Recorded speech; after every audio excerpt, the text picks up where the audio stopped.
മഹാലക്ഷ്മി സീരിയലിന്റെ ഇന്നത്തെ എപ്പിസോഡ് റിവ്യൂയിലേക്ക് എല്ലാവർക്കും സ്വാഗതം. അങ്ങനെ കണ്ണനാണെങ്കിൽ തന്ത്രപൂർവ്വം അനന്തുവിന്റെ വീട്ടിൽ വെച്ച് റെക്കോർഡ് ചെയ്ത ആ ഒരു ഓഡിയോ കേൾക്കുന്നു.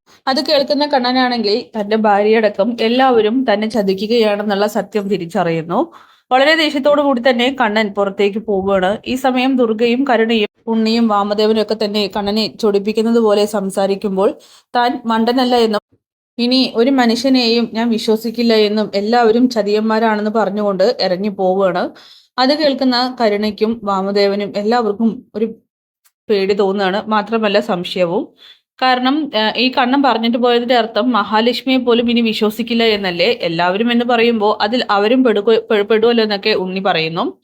അങ്ങനെ കണ്ണനാണെങ്കിൽ ഡ്രൈവറെ പകുതിക്ക് വെച്ച് ഇറക്കി വിട്ടതിന് ശേഷം ഒറ്റയ്ക്ക് ഒരിടത്ത് പോയിരുന്ന് ഓരോന്ന് ആലോചിക്കുകയാണ്. മാത്രമല്ല താനും തന്റെ അച്ഛനും സഞ്ചരിച്ച ആ ഒരു ബൈക്ക് അപകടത്തിൽപ്പെട്ട സ്ഥലത്തേക്ക് പോകുന്നുണ്ട്. അങ്ങനെ കണ്ണൻ പലതും ആലോചിക്കുന്നു. ഇത്രയും നാൾ തന്റെ കൂടെ ഇരുന്നിട്ടും സത്യങ്ങൾ തുറന്നു പറയാത്ത തന്റെ ഭാര്യയെക്കുറിച്ചും സത്യങ്ങൾ അറിഞ്ഞിട്ടും മൂടി വെച്ച സുഹൃത്തിനെ കുറിച്ചും മറ്റൊക്കെ തന്നെ കണ്ണൻ ചിന്തിക്കുകയാണ്. ഇനി ആരോടും ക്ഷമിക്കില്ല എന്നും അവൻ തീരുമാനിക്കുന്നു. അങ്ങനെ തിരികെ വീട്ടിലെത്തുമ്പോൾ കണ്ണനാണെങ്കിൽ ആദ്യമേ പറഞ്ഞിരുന്നു തന്നെ ചൊറിയുന്ന രീതിയിലുള്ള വർത്തമാനം ഇവിടെ പാടില്ല എന്ന്. ദുർഗയും കരുണയും ഉണ്ണിയും എല്ലാവരും അത് തെറ്റിക്കുകയാണ്. വീണ്ടും കണ്ണനോട് ചോദിക്കുന്നുണ്ട്, അല്ലടാ നീ പറഞ്ഞിട്ട് പോയതിന്റെ അർത്ഥം ഞങ്ങൾക്ക് മനസ്സിലായില്ല. അതായത് നിന്റെ ഭാര്യയെ പോലും നിനക്കിപ്പോ വിശ്വാസമില്ലെന്നല്ലേ അതിനർത്ഥം? എന്താടാ അവൾ നിന്നെ ചതിച്ചോന്ന് ചോദിക്കുമ്പോ അമ്മയ്ക്കിപ്പോ അതൊക്കെ അറിഞ്ഞിട്ട് എന്താ കാര്യം? ഒരു കാര്യം ഞാൻ പറഞ്ഞേക്കാം, ഈ വീട്ടിൽ ഞാൻ പറയുന്നതനുസരിച്ച് കഴിയാൻ പറ്റുമെങ്കിൽ മാത്രം ഇരുന്നാൽ മതി, അല്ലാത്തവർക്കൊക്കെ ഇവിടെ നിന്ന് പോകാം, എന്നെ ചോദ്യം ചെയ്യാൻ വരണ്ട എന്നൊക്കെ പറഞ്ഞുകൊണ്ട് വളരെ ദേഷ്യത്തോടു കൂടി തന്നെ കണ്ണനാണെങ്കിൽ അകത്തേക്ക് കയറി പോവുകയാണ്.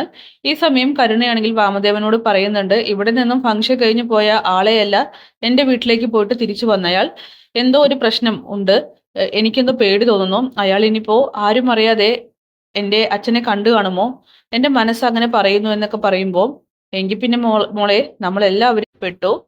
കണ്ണൻ സത്യങ്ങൾ അറിഞ്ഞിട്ടുണ്ടാകും, പേടിക്കണം. അവന്റെ മട്ടും ഭാവമൊക്കെ കണ്ടിട്ട് എനിക്കും ഇപ്പൊ അതൊക്കെ തന്നെ തോന്നുന്നത്. കാരണം ആരെയും വിശ്വാസമില്ലെന്ന് പറയുമ്പോൾ മഹാലക്ഷ്മിയെയും വിശ്വാസമില്ലെന്നാണ് അർത്ഥം.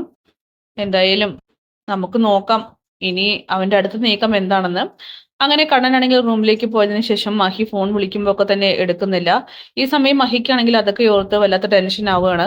മഹി വേഗം തന്നെ നമ്മുടെ അനന്തുവിനോടും ലേഖയോടും ഈ വിവരം അറിയിക്കുന്നുണ്ട്. കണ്ണേട്ടന് എന്തോ അപകടം സംഭവിച്ചിട്ടുണ്ടാകുമോ, അതുകൊണ്ടായിരിക്കോ നമ്മൾ വിളിച്ചിട്ട് ഫോൺ എടുക്കാത്തത്. അല്ലെങ്കിൽ ഞാൻ വിളിച്ചാൽ ഏത് ഉറക്കത്തിലും എടുക്കുന്ന ആളാണ്, എനിക്ക് പേടി തോന്നുന്നു അനന്തവേട്ട. അനന്തവേട്ടനൊരു കാര്യം ചെയ്യ്, കമലേശ്വരം വരെ ഒന്ന് പോയിട്ട് വരുമോ എന്നൊക്കെ ചോദിക്കുമ്പോൾ മഹീനി ഇക്കാര്യം പറഞ്ഞ് ടെൻഷൻ അടിക്കണ്ട, ഞാൻ പോയിക്കോളാം, താൻ പേടിക്കാതെ ഇരിക്കുന്നൊക്കെ പറഞ്ഞുകൊണ്ട് അനന്തുവാണെങ്കിൽ വേഗം തന്നെ കമലേശ്വരത്തിലേക്ക് പോകുന്നുണ്ട്. അങ്ങനെ അവിടെ എത്തുമ്പോൾ ഇപ്പൊ ഇങ്ങോട്ട് പോയല്ലേ ഉള്ളൂ, അപ്പോഴേക്കും വന്നെന്നൊക്കെ ചോദിച്ചുകൊണ്ട് അനന്തുവിനെ വീണ്ടും ചൊറിയാണ് ഉണ്ണിയും ദുർഗയും ഒക്കെ തന്നെ. അങ്ങനെ അതൊന്നും കാര്യമാക്കാതെ അനന്ത് നേരെ പോകുന്നത് കണ്ണന്റെ റൂമിലേക്കാണ്. എടാ കണ്ണ, എന്തു പറ്റിയടാ? മഹി വിളിച്ചിട്ട് നീ ഫോൺ എടുത്തില്ല, നിനക്കൊരു കുഴപ്പമില്ലല്ലോ, എന്താടാ എന്താണെന്നൊക്കെ ചോദിക്കുമ്പോൾ മിണ്ടി പോകരുതെന്ന് പറഞ്ഞുകൊണ്ട് കണ്ണനാണെങ്കിൽ ദേഷ്യപ്പെടുന്നു. കണ്ണ എന്താടാ, എന്ത് പറ്റിയെന്നോ? എല്ലാവരും ചേർന്ന് എന്നെ ചതിക്കുകയായിരുന്നല്ലേ? നിനക്ക് എങ്ങനെയാടാ മനസ്സ് വന്നത്? നീ എന്റെ മനസാക്ഷി സൂക്ഷിപ്പുകാരനായിരുന്നില്ലേ? എന്നിട്ട് നിനക്ക് എന്നോട് രഹസ്യങ്ങൾ മറച്ചു വെക്കാനുള്ള കഴിവൊക്കെ ഉണ്ടല്ലേ എന്ന് ചോദിക്കുമ്പോൾ എടാ കണ്ണ, ഞാൻ എന്ത് മറച്ചു വെച്ചത് നീ പറയുന്നത്? മിണ്ടിപ്പോകരുതെന്ന് പറഞ്ഞുകൊണ്ട് കണ്ണനാണെങ്കിൽ അനന്തുവിനെ തള്ളി ചുമരിലേക്ക് ഇടുന്നു. അനന്തുവാണെങ്കിൽ ആകെ ഞെട്ടി വിറയ്ക്കുകയാണ്. എടാ എന്നാലും നിനക്ക് എന്ത് പറ്റിയെന്നൊക്കെ ചോദിക്കുമ്പോൾ കണ്ണൻ വേഗം തന്നെ ആ ഒരു റെക്കോർഡ് ഓണാക്കി കേൾപ്പിച്ചു കൊടുക്കുകയാണ്. നിങ്ങളൊക്കെ എന്താ കരുതി ഞാൻ വെറും മണ്ടനാണെന്നോ? എനിക്ക് ബുദ്ധിയില്ലെന്ന് കരുതി എങ്കിലേ തെറ്റിപ്പോയി. നിങ്ങൾക്കൊപ്പം തന്നെ ഞാനും സഞ്ചരിക്കുന്നുണ്ടായിരുന്നു. എല്ലാവരുടെയും പരിങ്ങലും എല്ലാം തന്നെ എന്റെ മനസ്സിൽ ഒരു വിങ്ങലായി നിന്നിരുന്നു. ഇപ്പൊ എനിക്ക് ബോധ്യപ്പെട്ടു, ഞാൻ പ്രതാപനെ കണ്ടിരുന്നു, സത്യങ്ങളെല്ലാം അറിഞ്ഞിരുന്നു. പ്രതാപൻ സത്യങ്ങളെല്ലാം തന്നോട് പറഞ്ഞെന്നും ഏക ദൃക്സാക്ഷി മഹാലക്ഷ്മിയാണെന്നുള്ള കാര്യവും ഞാൻ അറിഞ്ഞു. ഇതൊക്കെ കേട്ട അനന്തുവാണെങ്കിൽ ആകെ ഷോക്കാവുകയാണ്. എടാ മഹിയോട് നീ ദേഷ്യം കാണിക്കരുത്, അവളുടെ സാഹചര്യം അങ്ങനെയായിരുന്നു, നീ വെറുത്തു പോകുമോ എന്ന് പേടിച്ചുകൊണ്ടാണ് മറച്ചു വെച്ചെന്ന് പറയുമ്പോൾ എങ്കിലേ അത് സത്യമായെന്ന് അങ്ങ് പറഞ്ഞേക്കും.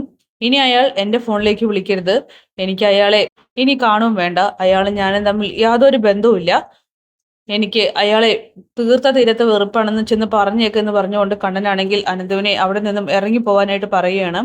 അനന്തുവിനാണെങ്കിൽ അതൊന്നും തന്നെ അങ്ങോട്ട് താങ്ങാനായിട്ട് കഴിയുന്നില്ല. കണ്ണ എടാ, നീ ഞങ്ങളെ മനസ്സിലാക്കടാ, നിനക്ക് വിഷമാവണ്ട എന്ന് പറഞ്ഞിട്ടല്ലേ ഇത്രയും കാലം നിന്നോട് അവള് മറച്ചു വെച്ചത്.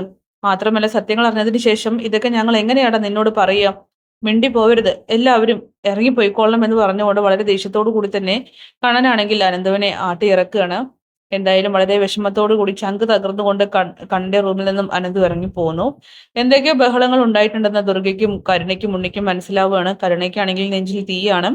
കാരണം കണ്ണൻ സത്യങ്ങൾ അറിഞ്ഞ സ്ഥിതിക്ക് തന്നെ ഇനി ഉണ്ണിയും അടുത്തത് അറിയും. അതോടുകൂടിയിട്ട് എല്ലാം തീർന്നു. പിന്നീട് തന്റെ അച്ഛൻ ജയിലിലാണെന്നും തന്റെ ജീവിതം തീർന്നെന്നും കരുണ മനസ്സിലാക്കുകയാണ്. അങ്ങനെ തകർന്ന മനസ്സുമായിട്ട് അനന്തുവാണെങ്കിൽ അവിടെ നിന്നും പോകുന്നുണ്ട്. ഈ ഒരൊറ്റ കാരണം കൊണ്ട് അവരുടെ വർഷങ്ങളായിട്ടുള്ള ഫ്രണ്ട്ഷിപ്പിനാണ് കോട്ടം തട്ടിയിരിക്കുന്നത്. എന്തായാലും കാത്തിരിക്കാം കിടിലൻ എപ്പിസോഡ്സിനായിട്ട്. ബൈ.